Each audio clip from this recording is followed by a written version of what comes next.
Bonjour et bienvenue dans le podcast du Human Factor. Je m'appelle Alexis Eve et tous les mercredis, je vais à la rencontre des startups les plus véloces pour rentrer en détail dans les bonnes pratiques RH qui leur permettent de faire du facteur humain un levier de croissance plutôt qu'un risque. Par exemple, une pratique que je vois souvent, c'est se lancer un peu tête baissée dans un recrutement sans avoir pris le temps de faire la job scorecard. Si vous voulez avoir les idées claires sur ce qu'il se passe chez vous du côté du Human Factor, nous avons pensé à vous et avons construit un test qui vous permet de savoir quels sont les enjeux humains de votre startup qui devraient attirer votre attention et ceux sur lesquels vous surperformez déjà. Vous pouvez passer ce test en moins de 10 minutes en allant sur www.yaniro.co/test. Le lien est disponible dans la description de l'épisode. Pour l'heure, je vous laisse avec l'invité d'aujourd'hui et vous souhaite une bonne écoute. Bonjour Judith, comment vas-tu ? Ça va bien, merci, et toi ? Eh ben écoute, ça va très bien. Ça serait peu dire que je ne suis vraiment très content de lancer ce premier épisode du nouveau podcast de Yaniro avec toi. J'ai découvert, là, en échangeant un petit peu en introduction, que tu avais hérité du surnom de la marraine de l'écosystème RH Startup français. Oui, c'est vrai, on m'a dit ça une fois, j'étais plutôt flattée. Je t'expliquerai pourquoi peut-être tout à l'heure. En tout cas, merci d'avoir accepté notre invitation donc, pour le podcast du Human Factor de Yaniro. Là, on a la chance d'enregistrer chez toi, donc vous ne pouvez pas le voir, mais c'est très cosy. On a un petit café, il y a un chien adorable qui est à ma gauche, donc qui participera peut-être au podcast. Donc là, actuellement... on parle de ce côté très marraine des startups sur la partie RH.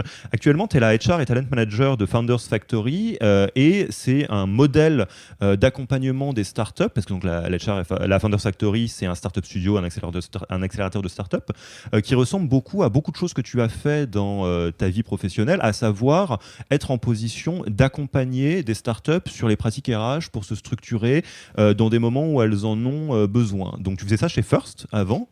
Et tu peux nous en dire deux mots ? Oui, exactement. Alors avant, j'étais chez First. Donc First, c'est un VC qui investit dans les startups tech. On investit notamment en seed et en series A. En tant que head of talent, mon job était d'accompagner l'ensemble des boîtes du portefeuille dans leurs problématiques RH et dans leur recrutement. Donc dans le portefeuille de First, il y a des boîtes qu'on connaît bien, comme Payfit, Comet, Doctrine, Shipeo, Okin, Octoly. Voilà, donc j'avais une dizaine de boîtes que j'ai pu accompagner sur l'ensemble de ces sujets. C'était à 50% du recrutement et à 50% tout un ensemble de sujets RH, que ce soit du coaching managérial, de l'accompagnement sur le droit social, de l'accompagnement sur les bonnes pratiques en termes de rémunération, des gestions de performance, etc. Et là, chez Founders Factory, donc, à la fois, j'ai ce même rôle donc, pour les boîtes du portefeuille et je suis également RH pour notre petite équipe d'une petite vingtaine de personnes. Donc là, j'ai fait tout le setup RH pour Founders Factory et également le recrutement pour notre équipe. Et ce qu'on peut rajouter à ce joli tableau, c'est que tu as lancé un groupe qui est très actif de partage de pratiques RH. Ouais, exactement. Donc, quand j'étais chez First, on avait donc une petite communauté sur Slack qu'on avait appelée First Talent, comme First le nom du VC. Et donc, c'était tous les head of talent du portefeuille que j'avais recruté d'ailleurs pour quelques-uns d'entre eux, quelques-uns et quelques-unes. Et après, on avait décidé d'élargir la communauté parce que ça marchait tellement bien. On faisait aussi beaucoup de workshops, de partage de contenu. Et on s'était dit que c'était dommage de faire ça qu'entre nous et que tout le monde avait beaucoup à y gagner d'élargir la communauté. Cette communauté, elle a grandi. Donc maintenant, on est quasiment 150 personnes sur ce Slack et qui est très actif. Et je dois dire que cette année, avec la crise Covid, on était particulièrement actifs. Et ouais, c'est quelque chose qui fonctionne très bien et j'ai des très très bons retours de la part des RH qui me disent souvent qu'ils sauraient plus faire sans. Bon, voilà. Et c'est vrai que cette approche, elle nous parle beaucoup et c'est un peu l'ambition qu'on a avec ce nouveau podcast. On considère qu'une des meilleures manières de se former en continu, d'avancer en continu, de se sentir soutenu dans les métiers start-up, c'est très simplement d'aller voir les pairs dans d'autres boîtes et de leur poser des questions comme on pourrait faire dans un petit café, dans un petit déj, leur dire bah voilà, toi, les grilles de REM, comment tu fais ? Et puis alors nous, l'onboarding, on a fait ci, on a fait ça, on a essayé ça n'a pas bien marché. Et en fait, c'est exactement ce qu'on va essayer de faire avec ce podcast. Là, moi, j'ai la chance de prendre un café avec toi et donc on enregistre, comme ça servira à tous les autres. autres.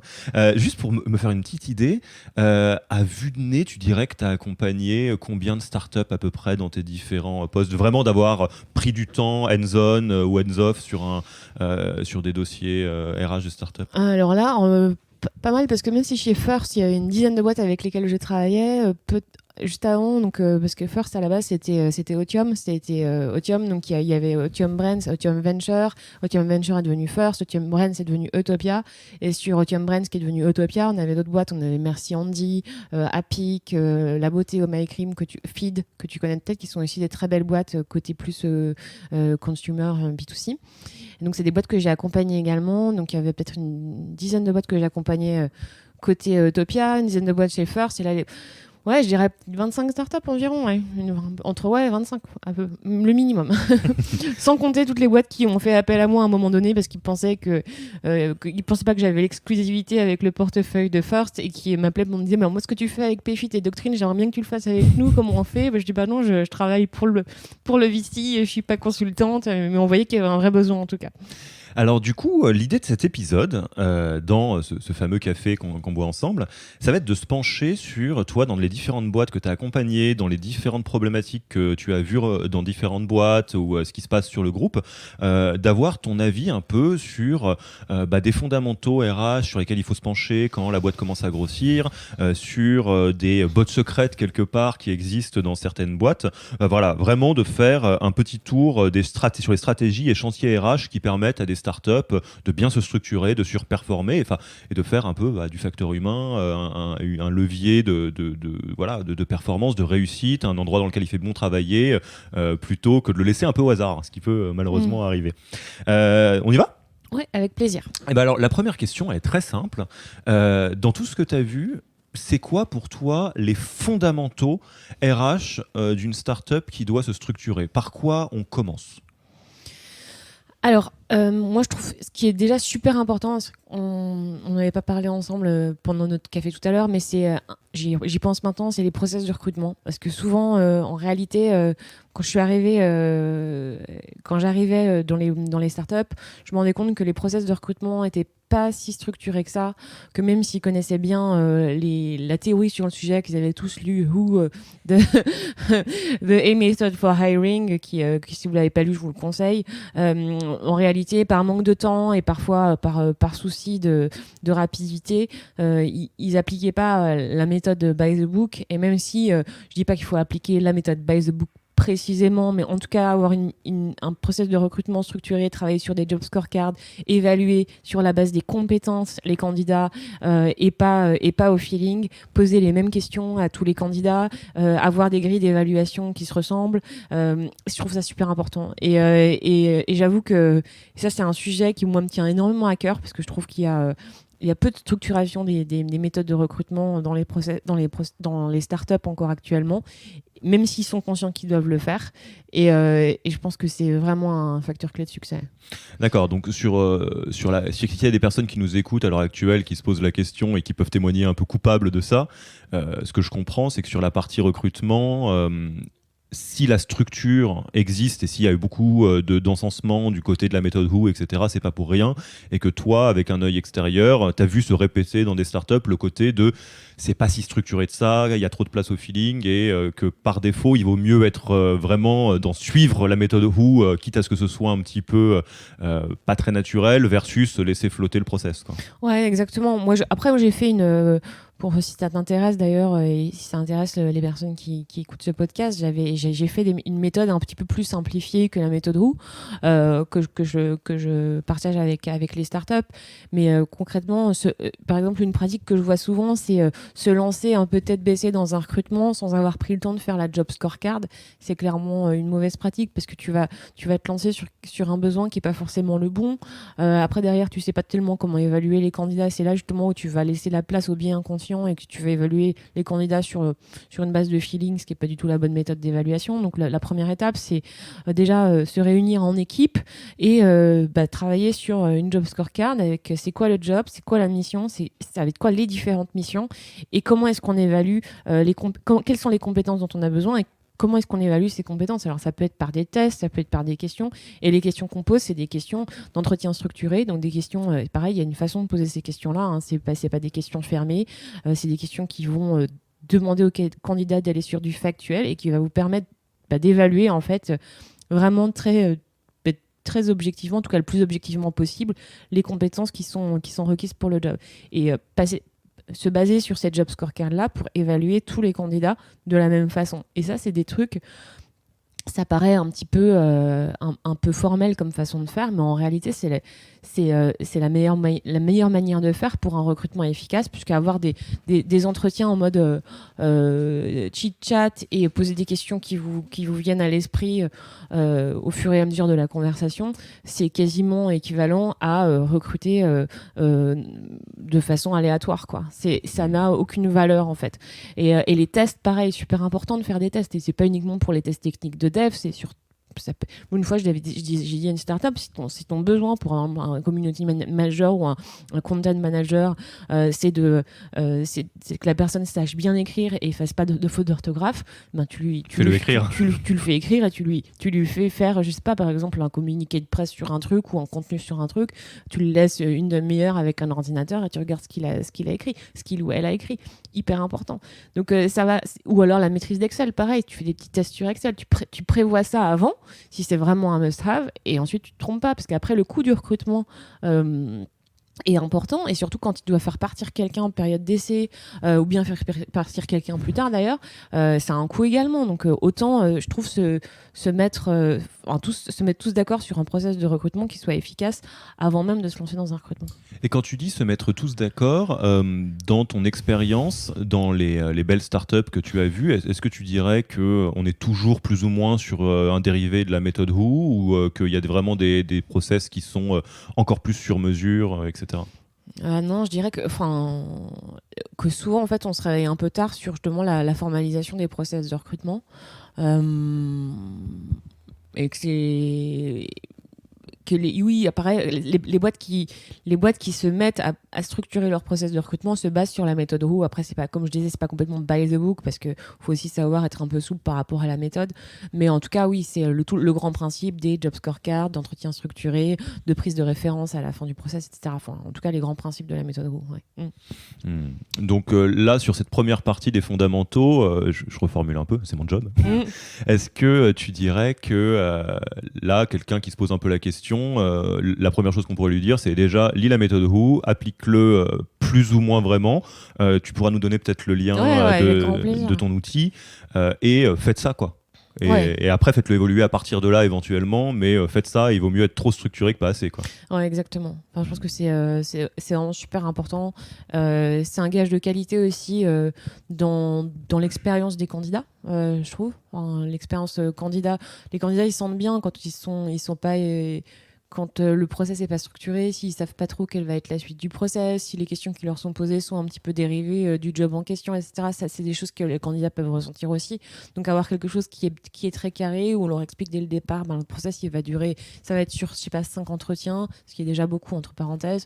Tu vas faire, la méthode où ils adorent les entretiens. Ouais, mais t'as des entretiens téléphoniques, les entretiens, voilà, quel va être l'objectif de chaque entretien, tu vas faire tel test, et puis on se donne tel délai. Enfin, je trouve que c'est très rassurant en tant que candidat d'avoir cette visibilité.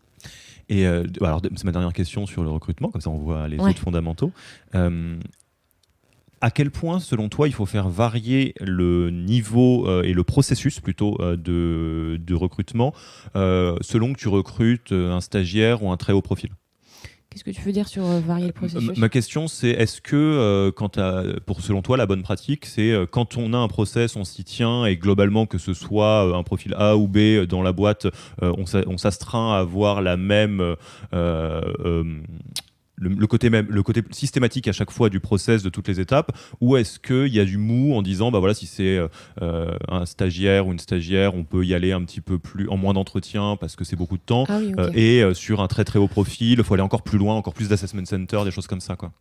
Ok, alors Oui, effectivement, ça va un peu changer. Il va y avoir des choses qui vont changer. Typiquement, pour les stagiaires, le nombre d'entretiens va être réduit. On va se limiter à 2 entretiens. En revanche, on va pas se passer de tests si c'est nécessaire. Tu vois, typiquement, on parlait tout à l'heure, je donnais l'exemple de l'orthographe. Tu as fait des stagiaires qui vont être amenés à rédiger du contenu, etc. Et donc, si c'est un must-have, encore une fois, il faut la tester là où le tester sur le sujet.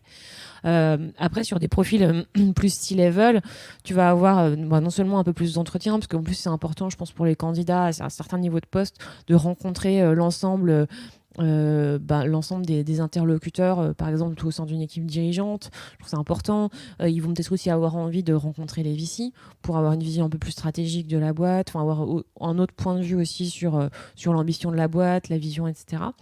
Et puis, tu vas leur demander des tests un peu différents. Ça va être moins opérationnel comme pour un stagiaire, mais ça va être plus des choses du type, ça va être quoi ta roadmap sur les 3 premiers mois, ou bien oui, en tout cas dans cet esprit-là, des choses plus stratégiques sous forme de présentation finale par exemple à un codir. Enfin, voilà, c'est des choses un peu différentes, mais l'esprit est le même en réalité. Ça va être des entretiens structurés, un process qui est le même pour tous les candidats et qui est défini dès le départ. La scorecard, etc. La scorecard, etc. Ouais, c'est la même chose. Puis je dis c'est d'autant plus nécessaire de le faire sur des profils pour le coup C-level, puisque le coût est d'autant plus important quand on se trompe.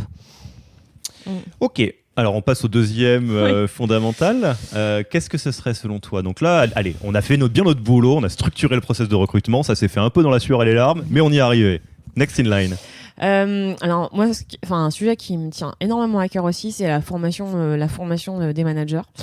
Quand je suis arrivée chez First, les boîtes étaient encore assez jeunes, avec en moyenne entre 10 et 50 personnes dans les effectifs. Et quand je faisais un peu le tour des boîtes et que je rencontrais les managers, je me rendais compte souvent c'était des jeunes managers qui avaient évolué parce qu'ils étaient bons dans leur métier, mais pour la plupart qui n'avaient pas forcément eu d'expérience avant celle-ci, pas forcément d'expérience comme moi j'ai pu avoir d'ailleurs en grand groupe en fait, où en grand groupe, on peut être formé sur du management, ou deux, en fait, on a pu voir aussi ce qui se passait dans les pratiques de management, ou bien même au niveau des pratiques RH, sur la gestion de la performance par exemple, la fixation d'objectifs, ou en tout cas on a une petite culture sur le sujet. Donc des personnes qui n'avaient pas du tout de culture sur le sujet et qui avaient vraiment envie de savoir faire mieux, et parce que aussi ils se rendaient compte que leurs équipes grossissaient. Quand on a des boîtes qui scalent assez vite, tu deviens manager, tu es lead d'une petite équipe, puis après pof, tu te retrouves head of et tu as genre 10 personnes en dessous de toi, et d'un coup l'enjeu est un peu différent. Ils n'avaient pas forcément les réponses à leurs questions. Les head of talent n'arrivent pas dès le début, donc ils n'avaient pas d'ailleurs forcément de head of talent pour être en backup. Et puis les head of talent ne sont pas là non plus pour former. C'est pas leur métier de former les managers. Tu peux être là en soutien post-formation pour faire du coaching managérial, mais la formation en tant que telle, c'est un métier, tu le sais mieux que moi. Donc, un des premiers trucs qu'on avait fait, c'est qu'on avait organisé du formation management au niveau du portefeuille, avec les boîtes du portefeuille, pour à la fois les codir, les fondeurs et leurs équipes directes, et aussi pour les managers de proximité. Donc on avait un programme manager de proximité et first time manager, et un programme plus de manager expérimenté, même si parfois les managers expérimentés étaient first time manager aussi. Quand tu as des très jeunes fondeurs, ils n'ont pas d'expérience managériale. Quand tout le monde a 25 ans à la fin. Quand tout le monde a 25 ans, voilà, c'est ça. Mais c'est pas les mêmes enjeux quand même, parce qu'entre les fondeurs qui vont aussi avoir des enjeux de conduite du changement au niveau de l'entreprise, de communication de crise par exemple, de manager, ce qui est un peu différent que de manager d'équipe. Enfin, voilà, on avait fait deux programmes, et honnêtement on avait des NPS qui étaient proches de 99%, et j'étais super ravie de ça, et un vrai changement derrière aussi dans leur propre NPS en interne en fait, sur l'ambiance des équipes, les soucis de communication éventuels, et les besoins d'accompagnement aussi des équipes. Enfin, tout ça remontait. Il y avait des boîtes comme Payfit qui faisaient des enquêtes régulièrement en interne pour savoir quelles étaient les questions des collaborateurs, leurs besoins, leurs frustrations éventuelles, etc. Et du coup un vrai impact hyper positif de ces formations management. Donc ça, pour moi, c'est un truc qui qui est ultra important. Et je le vois là aussi dans mon Slack RH, les Head of Talent se posent beaucoup la question de formation management, qui sont les meilleurs formateurs au management adaptés aux startups, parce que tu vas pas prendre des formations Ségos inter-entreprises avec la Poste et la BNP, parce qu'en réalité c'est pas exactement les mêmes langages, c'est pas les Peter mêmes Drucker, process. c'est sympa, mais bon. Qu'est-ce qu'il y a ? Peter Drucker, c'est sympa, Voilà. mais ça pose les bases. Mais, ouais, voilà. Et alors, je suis évidemment, j'abonde totalement. Et moi, il y a quelque chose qui m'intéresse beaucoup, c'est un process de recrutement qui fonctionne bien. Les KPI, entre guillemets, ils sont extrêmement clairs. Ça se voit parce que tu as moins de churn, tu as moins de turnover, il y a des gens qui sont meilleurs, enfin globalement ça élève le niveau de la team, etc. Et c'est pas pour rien d'ailleurs que c'est venu comme le premier pilier, parce que je dirais même que historiquement, en termes de culture, en start-up, on sait que le recrutement, c'est un sujet. Des fois, on le fait mal, mais on sait que de toute façon, à un moment donné, quand on est censé faire x2 en taille d'équipe régulièrement, va bien falloir qu'il y ait des talents qui rentrent. Exactement. Ouais. Les sujets de développement RH, en commençant par la formation des managers, à plus forte raison sur des soft skills, parce que c'est peut-être la plus importante des soft skills au sein d'une entreprise, mais c'est quand même effectivement dans le rang de quelque chose qui peut être entre guillemets passé sous silence si on ne fait pas attention.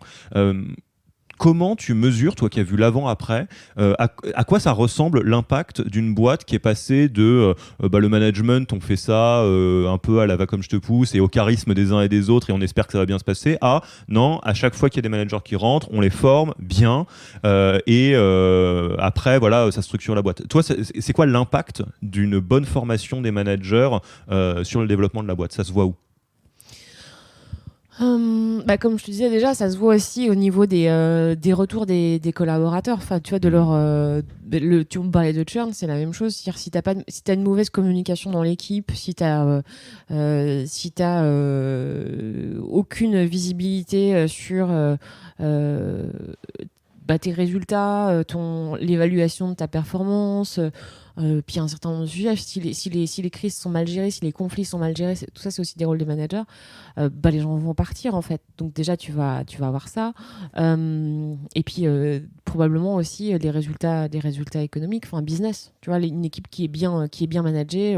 Alors là, je sais pas, j'ai en tête une équipe commerciale, tu vois, mais une équipe commerciale qui est bien managée, avec des objectifs clairs qui sont fixés, des feedbacks réguliers qui sont faits pour que les gens s'améliorent en continu, des conflits ou des problèmes qui sont résolus, etc. Les gens vont être plus performants in fine, et donc derrière tu vas avoir un impact direct sur ton business, sur ton chiffre d'affaires, etc. Alors je place un tout petit mot là-dessus parce que c'est une zone sur laquelle on est particulièrement sensible. C'est une grosse partie de notre métier, le développement RH en start-up. Pour sensibiliser peut-être les personnes qui nous écoutent, je vais le dire avec mes propres mots qui sont différents, je pense qu'il y a deux choses qu'il faut réaliser. Le management, c'est comme tout, c'est une pratique, c'est une compétence, et une série de compétences plutôt. Et comme toutes les compétences, si on ne l'apprend pas, on ne se développe pas. On reste ceinture blanche, vaguement ceinture jaune, et ça je pense que c'est une erreur totale dans laquelle je suis tombé aussi, hein. Alors là il n'y a pas de jugement, de se dire le management ça viendra en le faisant et c'est du bon sens, etc. En fait il y a beaucoup de choses qui sont très antinaturelles. On pourrait en parler des heures, mais tu vois, par exemple, donner un bon feedback, c'est pas très naturel du tout, c'est très codifié, et pourtant on en a besoin pour faire avancer la boîte. Et la deuxième chose, qui est peut-être très alarmante, mais que je trouve qu'on peut ne pas réaliser au démarrage en start-up, en général au bout d'un moment on se structure, c'est que virtuellement, c'est quasiment impossible que la boîte se développe plus vite que les gens qui en font partie. Et surtout les founders évidemment et les gens, les individus clés ont besoin de se développer aussi vite que la boîte, sinon ils deviennent les freins de leur boîte, ce qui est terrible. Et il y a une grosse partie des petites frictions qu'il peut y avoir entre les VC et les founders qui se retrouvent quelque part là-dedans. Donc on abonde complètement dans ce que tu dis, laissez pas ça au hasard, formez-vous et c'est simple quoi. Non, c'est clair. Et je rajouterais aussi, alors tu parlais de soft skills, t'as des soft skills dans le management, mais je trouve que le management en tant que tel, c'est pas un soft skill, c'est vraiment un métier en fait. Oui, c'est un métier. Et les managers, quand on est manager, j'en reviens à mon équipe commerciale, mais quand on est manager d'une équipe commerciale, on a deux métiers. On est à la fois commercial et manager. Et le métier de manager, c'est pas non plus... en vrai, c'est pas donné à tout le monde. Tout le monde n'a pas forcément l'envie de se développer sur le sujet. Et et les skills naturellement, et ça se développe les skills pour devenir manager. Et comme tu dis, il y a des méthodes, il y a des façons de faire, et c'est des choses qu'on apprend, et c'est pas du tout intuitif, quoi. Pas du tout. Moi, j'ai une toute petite page d'auto-pub dans notre propre podcast, Vas-y. mais de la même manière qu'on pense qu'une bonne manière de se former en continu aux pratiques RH, c'est par exemple de suivre le podcast du Human Factor. On a lancé un autre podcast qui s'appelle My Own Leadership, qui interviewe des managers, et des leaders, des founders de startups sur des pratiques managériales et leur métier de manager. Donc si vous voulez vous former en continu là-dessus, n'hésitez pas à écouter le podcast. Il y a plein de gens très bien, il n'y a pas que ici. Ok, donc là, on a formé les managers et on fait attention à les former en continu et on a structuré le process de recrutement. Il y a encore un autre fondamental dont on doit parler? Moi, ce qui est super important pour moi, c'est aussi, je pense, c'est les grilles de REM. C'est un truc où les startups, ils pensent pas forcément au début. C'est-à-dire que ils rencontrent des candidats, ils proposent des rémunérations qui pensent assez intuitivement coller au marché. Et puis après, il y a d'autres candidats. Et après, la boîte commence à grossir. Et puis à un moment donné, il y a un head of talent qui arrive, qui met le nez là-dedans et qui se dit « Ouh là là, mais il y a des rémunérations un peu dans tous les sens. » Et puis, il y a pas de... Et puis là, il commence à y avoir des frustrations. Puis il y en a un qui dit « Ben moi, j'ai été embauché à temps. » Et l'autre qui a été embauché à temps. Et moi, c'est aussi une conviction personnelle, c'est qu'il y a des personnes qui se sous-vendent, il y a des personnes qui n'osent pas négocier, et c'est pas forcément mal de pas savoir négocier. Enfin, je veux dire, pourquoi, enfin, c'est pas forcément Une compétence dont tu as besoin dans le job. une compétence dont tu as besoin pour le job. Néanmoins, ça peut vraiment poser problème pour la boîte si tu as des rémunérations dans tous les sens. Et je pense qu'avoir une forme de cohérence aussi dans les grilles de rémunération, c'est super important. Alors après, il y a des boîtes qui décident, parce que c'est culturel, ça fait partie de leurs valeurs, de rendre les grilles transparentes et enfin dans le sens communiquer les salaires de tout le monde à toute la boîte. Ça, là-dessus, chacun se fait son idée. Moi, je suis pas forcément pour communiquer les salaires de tout le monde à toute la boîte. Néanmoins, rendre les grilles transparentes en disant bah, tu rentres chez nous sur tel type de poste. Déjà, on en revient au job scorecard et voilà ce qu'on attend de toi. Et voilà les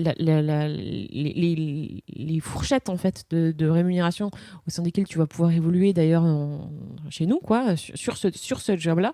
Je trouve ça hyper important. Et alors là, comment on fait? Parce que allez, recrutement, on a une bonne petite carte à jouer parce qu'il y a la méthode Who, on peut regarder, c'est quand même pas mal, c'est assez documenté. Former les managers, ok, bah, il s'agit de trouver des très bons formateurs, etc. Mais peut-être que ceux qui nous écoutent pourront rejoindre ton groupe dans lequel ils peuvent échanger sur ce genre de sujet. Les grilles de recrutement, moi j'entends très bien... les grilles de RM, excuse-moi. J'imagine bien, effectivement, ça semble à l'écoute logique de se dire que c'est important, mais alors comment on fait ça? Comment on crée une bonne grille de REM? C'est quoi la bonne manière? Est-ce qu'il y a des outils, des choses qui existent? Ouais, alors déjà, tu as des pratiques marché qui consistent à créer des levels, donc des niveaux, mais on appelle ça level, on se base un peu sur ce que font les boîtes, notamment anglo-saxonnes, mais en fonction des postes, des familles de métiers. Et puis au sein de ces levels et familles de métiers, tu vas avoir des postes, du coup, des entre guillemets, unités de postes, tu vois. Donc, et à partir de là, c'est là où tu vas mettre tes fourchettes. Et donc les fourchettes, ben, concrètement, tu regardes ce qui se passe sur le marché. Généralement, tu as de la data au sein de l'écosystème. On peut l'avoir soit avec les autres RH. Ben, nous, l'année dernière, justement, quand j'étais chez First, ça avait été aussi un besoin des RH justement, d'avoir un benchmark. Il faut savoir que quand on est en grand groupe, par exemple, c'est des outils RH qu'on a super facilement parce que souvent, tu as des directions Compenben qui travaillent avec des gros cabinets d'études de rémunération, des cabinets Compenben qui eux-mêmes, c'est pas gratuit, hein, mais te fournissent des études à la fois au niveau du marché, tout secteur confondu, de ton industrie, de la boîte, et pouvoir justement te permettre de construire tes grilles, quoi. Mais ça, on n'a pas trop en start-up parce qu'en fait, on n'a pas trop de grilles écosystème. Et quand tu passes par des gros cabinets de Compenben, tu vas avoir des études qui sont faites par exemple sur les marchés tech, mais ça va inclure des très très grosses boîtes tech. Et donc, par exemple, si on parle du SaaS, tu vas te comparer à un Salesforce ou autre, tu vois. Et donc, ce qui n'est pas forcément les mêmes grilles de rémunération pour plein de raisons en réalité. Du coup, l'année dernière, on avait lancé une étude de rémunération au niveau de l'écosystème. Et on a eu pas mal de réponses. Donc ça, c'était intéressant, mais c'était fait de manière un peu artisanale, mais ça avait permis aussi aux RH de pouvoir se situer et de pouvoir construire aussi leur grille de rémunération, ou en tout cas vérifier si ce qu'ils avaient fait était conforme à ce qui se passait sur le marché et si c'était réaliste, quoi. Et on va en parler tout à l'heure, je crois, parce que tu as une petite question pour moi, mais je connais quelqu'un de très bien qui va se lancer sur le sujet des études de rémunération dans l'écosystème tech, et pour fournir justement des outils RH sur les REM, comme le font les grands cabinets de compagnie, les grands groupes, quoi.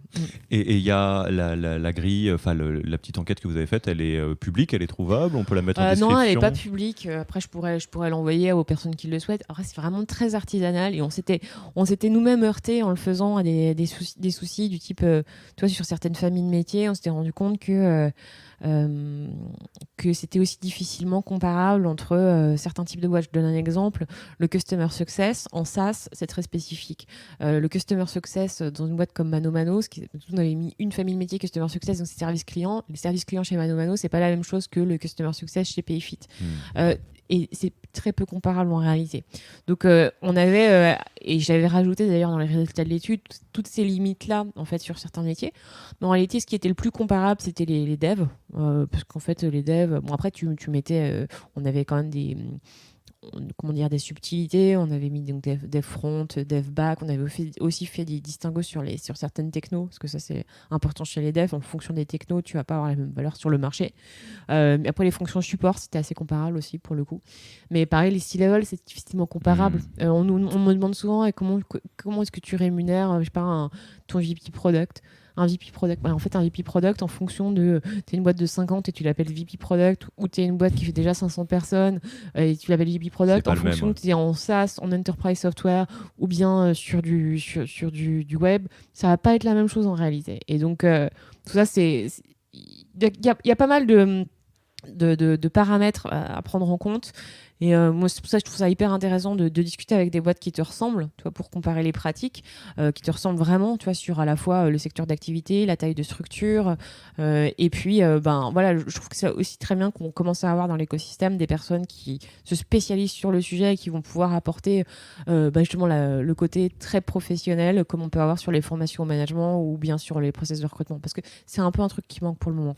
Ouais, c'est ça que j'ai l'impression de comprendre dans ce dont tu me parles, c'est que c'est très important, c'est un fondamental RH qu'il faut poser pour éviter la loi de la jungle. Et puis, alors une notion que moi j'aime beaucoup, que je trouve très vraie, de créer de la dette managériale. Parce que finalement, ça va te rattraper. En fait, si dans ta boîte, tu as créé des inégalités, ça te mettra à la figure à un moment donné ou à un autre. Mais qu'une fois qu'on a dit ça, on se met tous devant le fait que c'est pas simple. Il n'y a pas une réponse unique, une taille unique à tout ça. Donc faut structurer les choses, essayer de glaner de l'information à gauche, à droite, rencontrer ses pairs, des choses comme ça, quoi. Ouais, et puis c'est vrai que il y a eu aussi à un moment donné une espèce de course sur les salaires, avec des salariés qui arrivaient en disant mais moi j'ai mon pote qui est chez Intel, il est payé tant, donc je veux pareil et tout.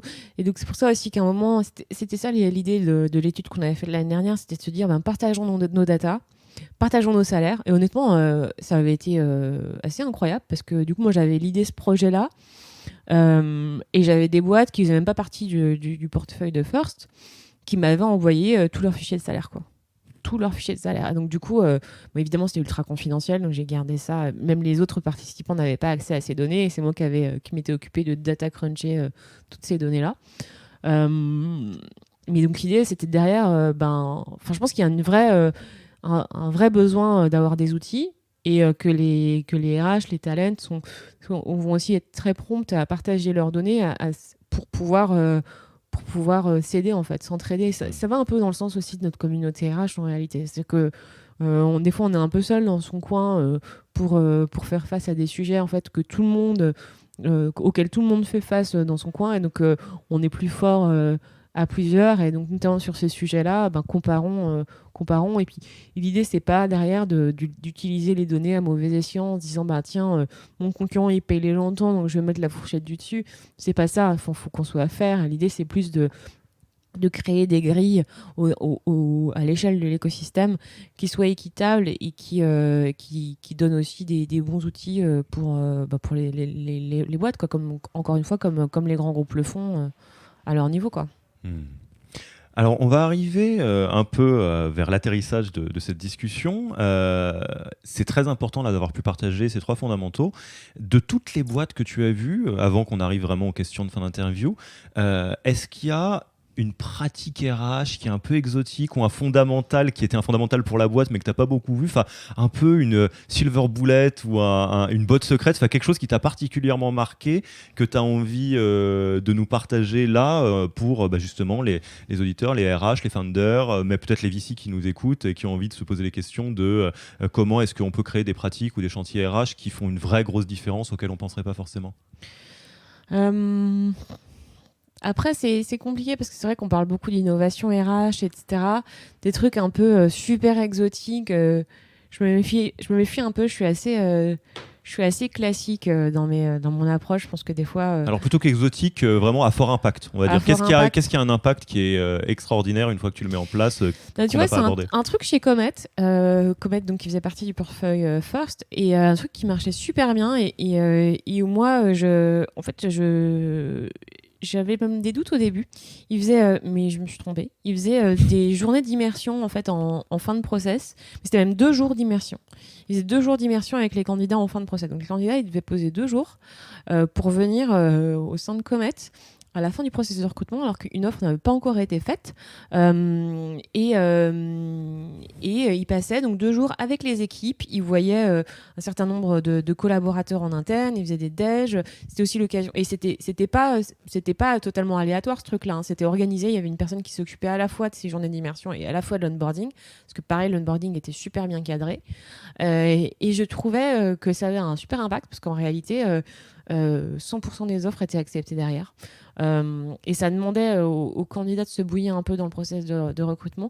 Mais je trouve qu'en plus, ça donnait un vrai bel aperçu parce que tu as toujours ce côté où tu termines un process de recrutement, tu as rencontré plein de gens, mais t'as pas été dans le cœur de réacteur. Puis après, tu as ton préavis, tu attends un petit peu. Alors, si ta précédente boîte est sympa, ils vont te laisser partir au bout d'un mois. Puis ces gens-ci le sont un peu moins, c'est 3 mois. Et puis après, tu retrouves la boîte, mais tu vois, le lien, il est quand même pas encore super fort quoi, quand tu arrives dans la boîte. Alors que là, ces 2 journées d'immersion ont un impact hyper fort. Et ensuite, ce qu'il faisait, c'est qu'il faisait du pré-onboarding et du onboarding. Et le pré-onboarding, pareil, était super cadré. Donc, pendant ton pré-onboarding, tu avais au moins un event ou 2 avec les équipes, on t'envoyait de la doc, pour pas perdre le lien aussi avec le candidat. Et après, pareil, l'onboarding hyper structuré. Donc, il y avait une personne vraiment qui s'occupait de ça, en fait, dont le job, c'était en grande partie, de s'occuper de ces journées d'immersion, de cette organisation-là, du pré-onboarding, de l'onboarding. Et on parlait tout à l'heure des process de recrutement, mais le recrutement, ça s'arrête pas à l'offre. Et c'est sujet de à la fois faire en sorte que la personne ait une bonne vision de la culture de la boîte, puisse être en immersion pour se rendre compte de ce que c'est la vie chez Comet.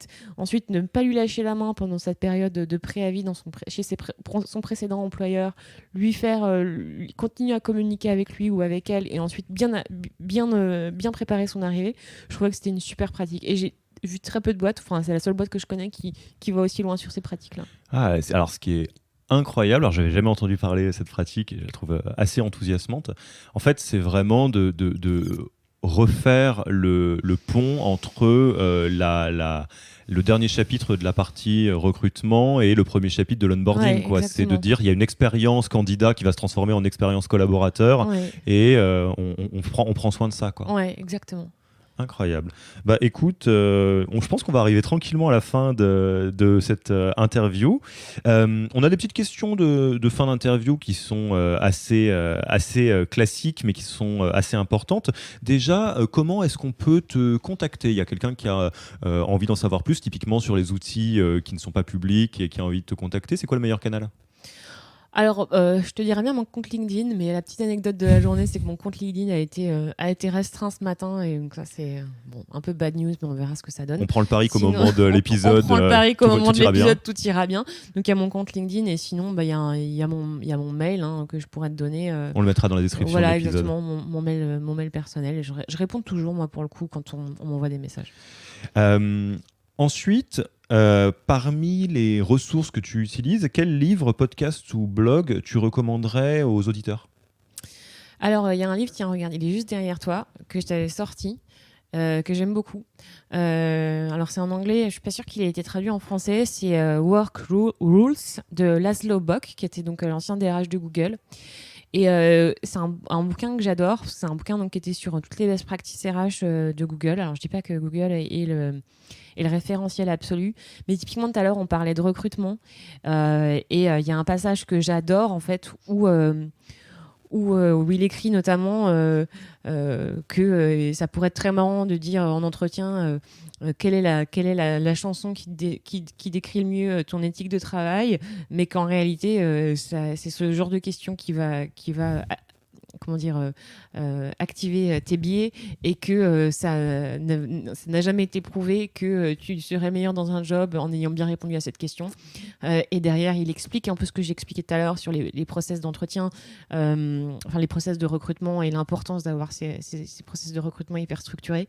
Et moi, j'avais trouvé ça génial parce qu'il y a quelques années, je me souviens encore qu'on me demandait tout le temps, moi alors, qu'est-ce qu'on pourrait faire d'exotique, puisqu'on parlait tout à l'heure d'exotisme en recrutement et tout. Et en fait, moi, j'étais toujours back to basics et je paraissais très, très, très, très chiante. Mais et ce bouquin est génial à plus d'un titre. Pareil, il parle de gestion de perf, il parle de management.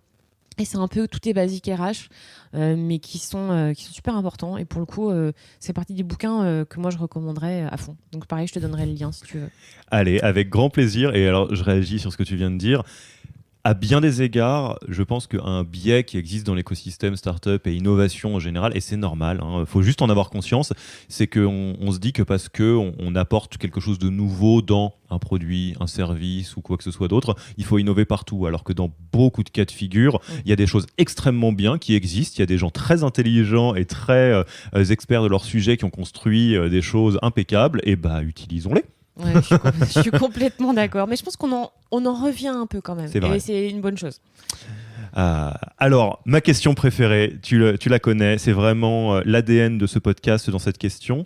Qui nommes-tu pour le prochain épisode du podcast ? C'est qui le ou la RH de startup qui t'impressionne le plus, que tu as envie de voir passer derrière le micro à ta place ? Alors, franchement, sans hésitation, et j'espère qu'il sera OK, c'est Virgile Ringard, donc, qui est actuellement le Head of Talent de Comet, et qui va partir vers de nouvelles aventures entrepreneuriales dont il te parlera mieux que moi. Et c'est quelqu'un que j'avais recruté chez Comet quand il était à l'époque chez Criteo.